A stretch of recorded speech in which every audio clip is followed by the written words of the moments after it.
Hello friends, welcome to our channel. तो दोस्तों, हम आपके लिए आज लेकर आए हैं एक ऐसी मूवी जो कामसूत्र पर बेस्ड है। ये कहानी है एक ऐसी टीनेज लड़की की जो कि अब अपनी स्टडी से मन हटाकर खिंचने लगी है अपने बदन की प्यास बुझाने की ओर। तो देखते हैं कि ये 15 साल की लड़की कैसे अपनी पर्सनल नीड पूरी करेगी। कहानी की शुरुआत में हम देखते हैं मिनी नाम की खुशमिजाज लड़की को जो कि अपनी माँ के बॉयफ्रेंड के साथ ही इंटीमेट हो जाती है। मिनी के रियल डैड की डेथ हो चुकी है और उसकी मॉम सेकंड मैरिज कर लेती है। बट अब मिनी की मॉम उस सेकंड हस्बैंड के साथ भी नहीं रहती। यहाँ उसकी मॉम का बॉयफ्रेंड होता है, लेकिन यहाँ मिनी को भी अब अपने लिए एक पार्टनर की नीड होने लगी है जो उसे हर तरह से खुश रख पाए। मिनी की मॉम के बॉयफ्रेंड का नाम मोर्नो होता है। जब मिनी अपनी फैमिली के साथ घर पर मूवी देख रही थी, मूवी देखते देखते बहुत ज्यादा रात हो जाती है। तभी मिनी की मॉम और उसकी छोटी बहन सोने चली जाती हैं। अब वहाँ पर मिनी और मोर्नो अकेले रह जाते हैं। तभी मोर्नो गलती से मिनी के चेस्ट पर टच कर देता है। तभी मिनी एकदम से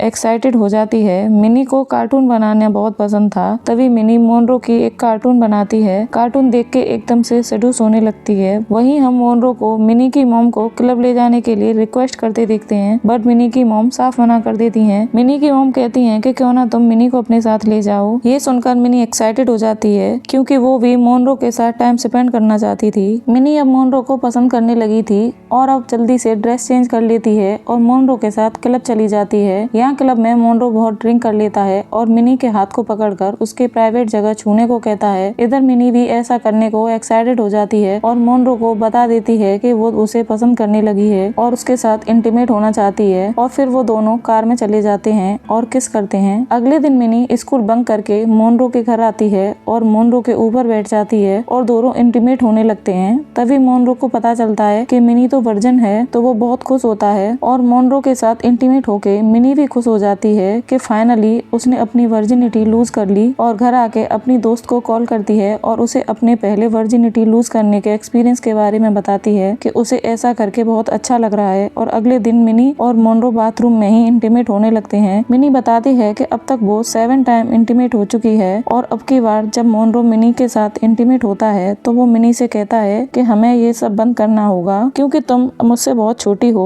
लेकिन मिनी ऐसा करना नहीं चाहती थी क्योंकि अब उसे मोर्नो की आदत हो चुकी थी। वो उसके साथ इंटीमेट हुए बिना एक दिन भी नहीं रह पाती है। और इधर मिनी फिर से कार्टून बनाती है। तभी उसके सौतेले पिता का कॉल आता है और वो मिनी को अपने पास रहने के लिए बुलाते हैं, जिस पर मिनी मना कर देती है। और उसके बाद मिनी अपनी मॉम को मोर्नो के साथ देखती है और उसका मन फिर से इंटीमेट होने को करने लगता है। आगे के सीन में मिनी के दोस्त रिकी को देखते हैं। मिनी उसके घर जाती है उससे मिलने और वहीं पर उसके साथ इंटीमेट हो जाती है। अगले दिन मोर्नो मिनी को एक बोट पर ले जाता है और मिनी यहाँ भी फिर से मोर्नो के साथ इंटीमेट हो जाती है। और फिर मिनी अपनी फ्रेंड से मिलकर उसे बताती है कि वो मोर्नो को लाइक करती है। उसकी फ्रेंड उसे कहती है कि वो एज में तुमसे काफी बड़ा है, क्या तुम्हारा यूं अपनी मॉम के बॉयफ्रेंड को लाइक करना सही है। अगले सीन में मिनी फिर से अपने फ्रेंड रिकी से मिलती है और गाड़ी में ही उसके साथ इंटीमेट होने लगती है। रिकी यहाँ मिनी का फिजिकल के लिए पैसन देखकर शॉक्ड रह जाता है और फिर मिनी और उसकी दोस्त रेडी होके क्लब जाती हैं और वहाँ पैसे लेकर दूसरे लड़कों को खुश करती हैं। और वहाँ रात भर खूब वासना का प्रोग्राम जारी रहता है। रात भर ये कांड करने के बाद सुबह उसे रियलाइज होता है कि उसने सही नहीं किया है और फिर वो तय करते हैं कि वो ये काम दोबारा नहीं करेंगे। और फिर वो अपनी छोटी बहन को लेके और वो उसके स्टेप फादर के पास जाके कुछ पैसे मांगती है, वो भी ये कह के कि उसकी मॉम के पास पैसे नहीं है। और ये सब सुन मिनी के डैड उसके साथ उसके घर आते हैं और यहाँ मोर्नो को देख उल्टे पैर वहाँ से वापस लौट कर चले जाते हैं। वो एक पैसों का चेक मिनी को दे चुके थे। उनके जाने के बाद उन पैसों से मिनी के घर में पार्टी होती है और सारे लोग दबा के नशा करते हैं। और इसका फायदा उठाकर मिनी अपनी फ्रेंड के साथ डांस करने लगती है और मोर्नो को सेड्यूस करने लगती है। और ये क्या, अब की बार तो मिनी अपनी फ्रेंड को भी अपने रासलीला प्रोग्राम में शामिल कर लेती है। और अगले दिन मिनी अपनी फ्रेंड से कहती है कि हम दोनों ने ऐसे मोर्नो के साथ इंटीमेट होके सही नहीं किया, जिस पे उसकी फ्रेंड कहती है कि ये कोई बड़ी बात नहीं है, ये तो आजकल कॉमन है। तुम्हें ये अजीब इसलिए लग रहा है क्योंकि ये तुम्हारा